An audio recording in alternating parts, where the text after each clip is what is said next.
Welcome, Waypoints. Welcome, everybody that's joining us online. Hopefully you're finding community in the Waypoints hubs. We're excited that we get to do church this way in a unique and different way. We're going to continue our journey through the book of Mark. This week we're going to be looking at Mark chapter 1, verses 40 through 45. And I am going to just start by reading these verses and then just sharing a couple ideas about them while we prepare for our time together. So these verses say this: a man with leprosy came and knelt in front of Jesus, begging to be healed. "If you are willing, you can heal me and make me clean," he said. Moved with compassion, Jesus reached out and touched him. "I am willing," he said, "be healed." Instantly the leprosy disappeared and the man was healed. Then Jesus sent him on his way with a stern warning. "Don't tell anyone about this. Instead, go to the priest and let him examine you. Take along the offering required in the law of Moses for those who have been healed of leprosy. This will be a public testimony that you have been cleansed." But the man went and spread the word, proclaiming to everyone what had happened.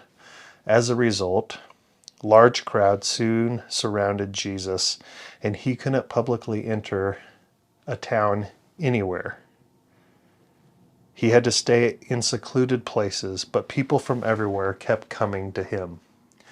This is a really cool and exciting story for this man with leprosy, and it's really important, and it becomes more dynamic when you understand the culture around leprosy and what it means to have leprosy and what it meant to have leprosy at that time. But this story for me, it shows the nature of Jesus, and it contrasts it with the nature of mankind as well, humanity. The nature of Jesus was to heal this man, to show compassion. It says that he was moved with compassion, and when I hear that phrase, moved with compassion, it causes me to think about my own life and ask the question, when was I last moved with compassion for somebody? How cynical have I become? You know, sometimes it's easy for us to look around in the world and not be moved with compassion, but I love that Jesus was moved with compassion. And then Jesus reaches out and he touches this man. I think it's important that Mark wrote that he touched this man, because to touch this man would be normally to make somebody unclean. But Jesus heals this man and makes him clean. And then he gives him a stern warning, it says. He gives him a command not to tell anyone, but to go to the priest and offer an offering and be examined. And what does the man do? This shows the nature of humanity so well. He disobeys Jesus. Immediately, Jesus has done this amazing thing for him, and immediately he goes and disobeys Jesus. But this also shows the compassion of who Jesus was. Instead of saying, "Listen, you can't obey me, I'm taking the healing back," Jesus doesn't withdraw his compassion for this man. He doesn't withdraw the healing even though this man was disobedient. Jesus shows compassion to us even when we're disobedient. His love and his compassion for us is not contingent. It doesn't have strings attached to it. It doesn't say you have to do these things in order to experience my compassion and my love. He loves us even in our disobedience. And so I just really love that about this story. And this week we're going to unpack these verses a little bit more, and we're going to explore, among other things, the risks that the leper took to get healed by Jesus, and also the risks that Jesus took to heal this leper. So I'm glad you're here. Stay with us. It's going to be a great week. Well, thank you for stopping by to WaypointsGo. We are a crowd-funded channel creating digital content for the gospel on the move. If you like what you see, then we just ask that you would financially partner with us, and you can find a link in the description below.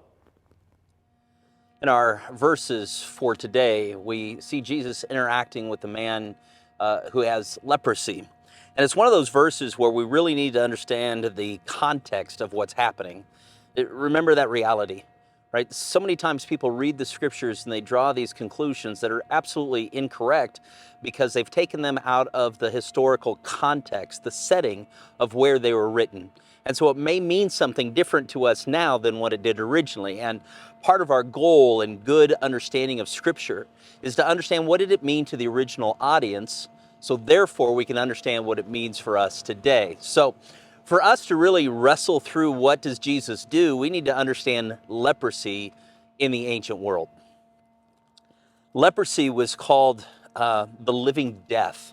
It was a very brutal disease where people would lose the feeling in their extremities. And so their skin would begin to decay, and so they would lose their nose, their ears, their fingers. They would lose the ability to pull something that was hot, like your fingers out of the fire, things like that. And so leprosy usually left the people very, very deformed.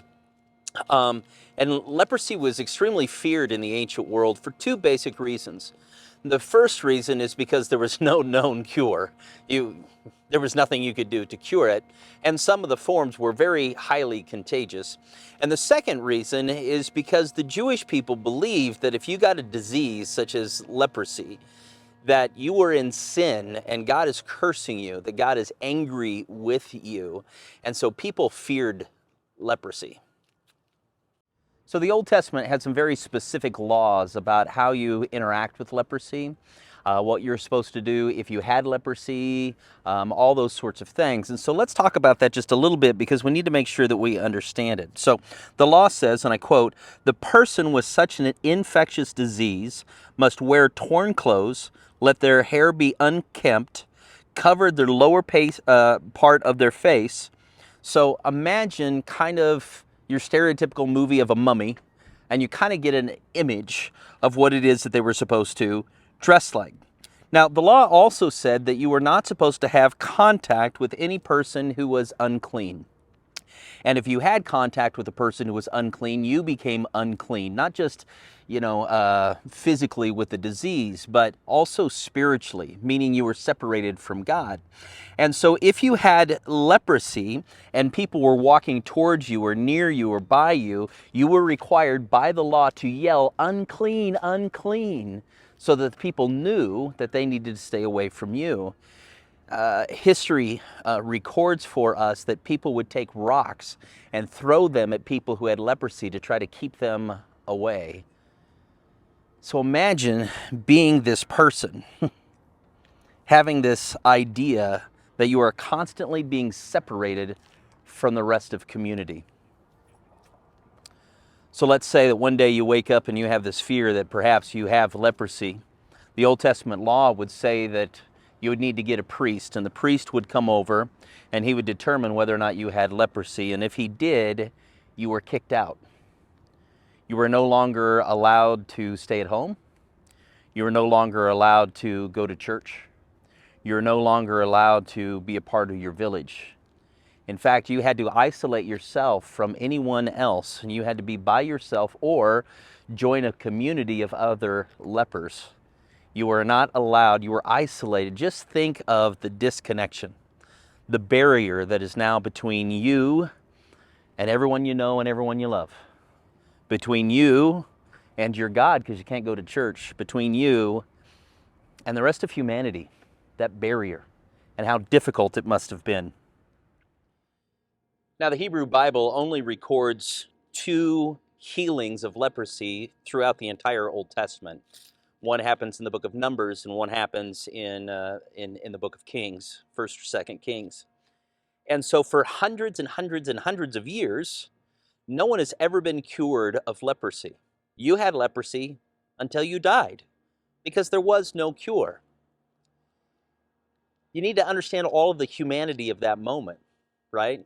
So that we can understand exactly what Jesus does. And this is why this story is so important. In fact, 3 out of the 4 Gospels have this story for us. That's how important it is. Luke, who is the doctor, he's the physician, he actually gives us a little bit more detail. And I want to make sure to bring that into our story today. And Luke describes that this man comes before Jesus, and he tells us that his leprosy is in an advanced stage. So he's probably missing digits. He may be missing his nose or his face. His skin is broken and decaying, and he's lost body tissue. It's evident by the way in which Luke describes this, and yet this man with leprosy still believes, even in his decay state, that Jesus can heal him if Jesus chooses to. He has that much faith. And then Jesus, in Luke's gospel, he gives us this information. It says that Jesus comes and he does what is unthinkable. He actually touches the man. Now imagine for me that you're this man. Try to just place yourself in his shoes. What is he thinking? He has no doubt that Jesus can heal him, but he's been taught his entire life that the reason he has leprosy is because God's mad at him. So he doesn't know if Jesus is going to heal him. He knows he can, but is he going to? And then he's got to get to Jesus. And there's a crowd around Jesus. And so he's got to work his way through a crowd shouting, "Unclean, unclean." People may be taking rocks and throwing them at him. They're definitely parting like the Red Sea to stay away from him. This man is facing all of his anxieties, all of his struggles, and yet he still has faith enough to approach Jesus. And imagine what the crowd has got to be thinking, right? They got to be thinking, "Oh, I'm going to get the disease first of all," right? So they want to get away from. They're in complete judgment of this man because they believe that God is judging him. They're the ones picking up the rocks and throwing it at him, perhaps, and then they watch him actually make his way to Jesus, and Jesus doesn't run. Jesus doesn't judge him. Jesus doesn't do anything but have compassion upon him. And then Jesus touches him. He's not afraid of the leprosy. He's not put off by the guy's smell or by his looks or by his decaying body, the pus, I don't want to be too graphic, but it had to be pretty rough. But Jesus touches him. He engages right in there. I wonder what the crowd found more shock in, Jesus touching him or Jesus healing him, because they were absolutely blown away. Because leprosy was considered to be untouchable. You can't touch, otherwise you're going to get a disease. You can't touch because then you're going to be unclean. And so the people were untouchable. There's a barrier between us and them. You cannot engage in them. Jesus then follows the law by telling the man to go back to the priest. See, if you believe that you were healed of leprosy, you have to go back to the priests. Remember, the priests were the ones who said you have to get out. And now the priests are the ones who can tell you you can now be part of community again, that the barrier has been removed, that you can be human again. And so Jesus sends him to the priests so that the man can re-enter humanity. He can re-enter community, that he can be whole again. So once again, Jesus really shows us the value of people, how much he values them, not the religion, not the rules. He values humanity. He cares for them.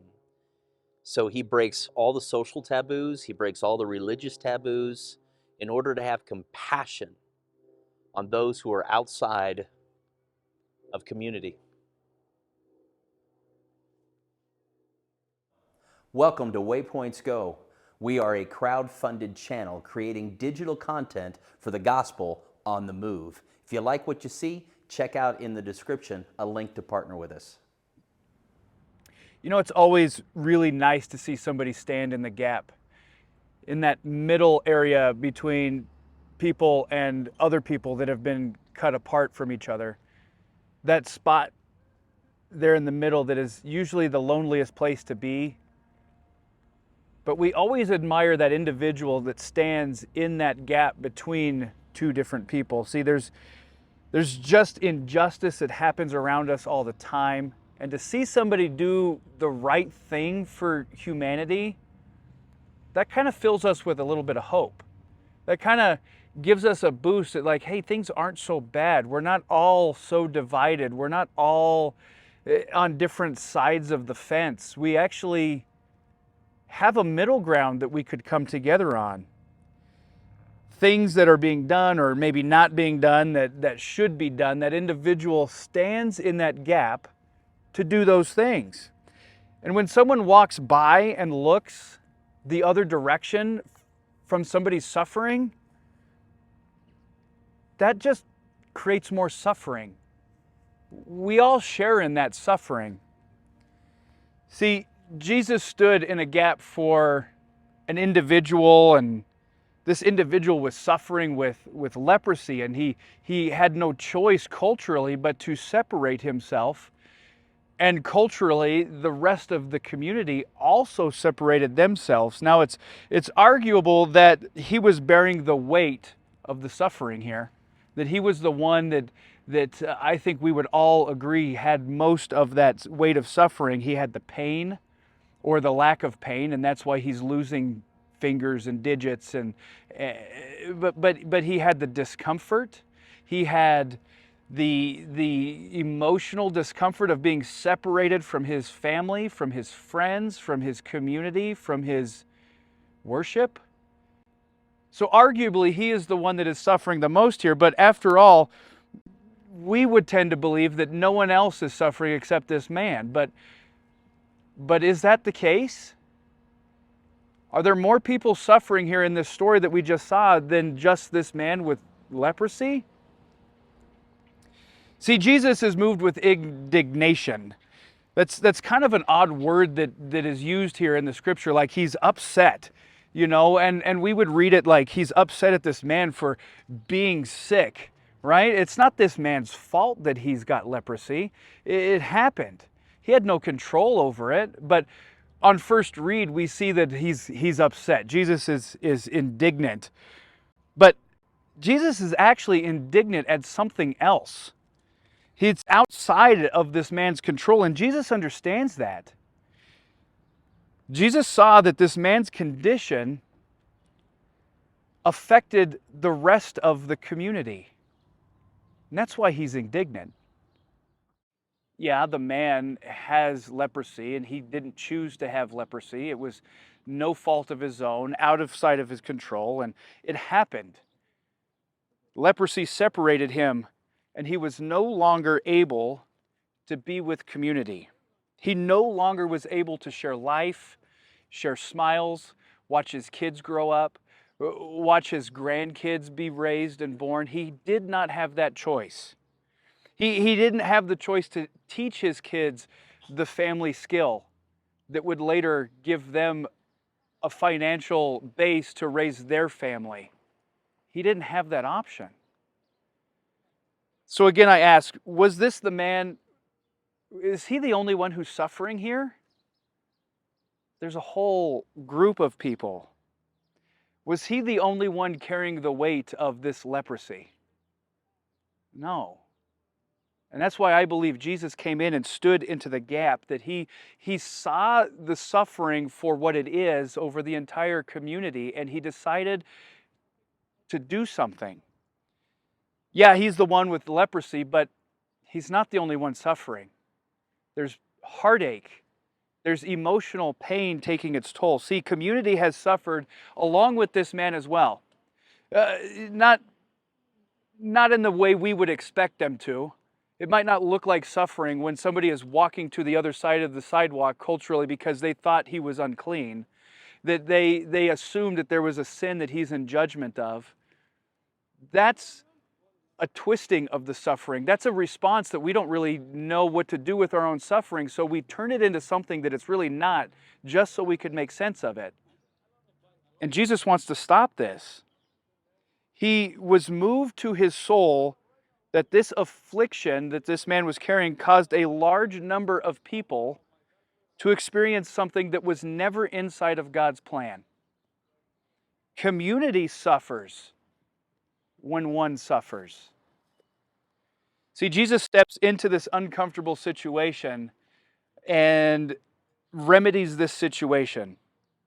Now, how many people were powerless or felt powerless in this same situation, and they just turned the other way and they kept on walking because they felt the limitations of the culture on them? They didn't know what they could do, so they just kept going. They didn't know, so they went about their lives.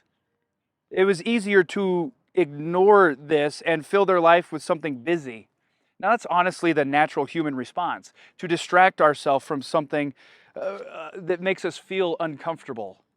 We got stuff to do. We have things that we're going to we have to get done, and priorities that need to be met, and deadlines and all this. And it's just easier to say, somebody else can take care of it. I don't know what I can do.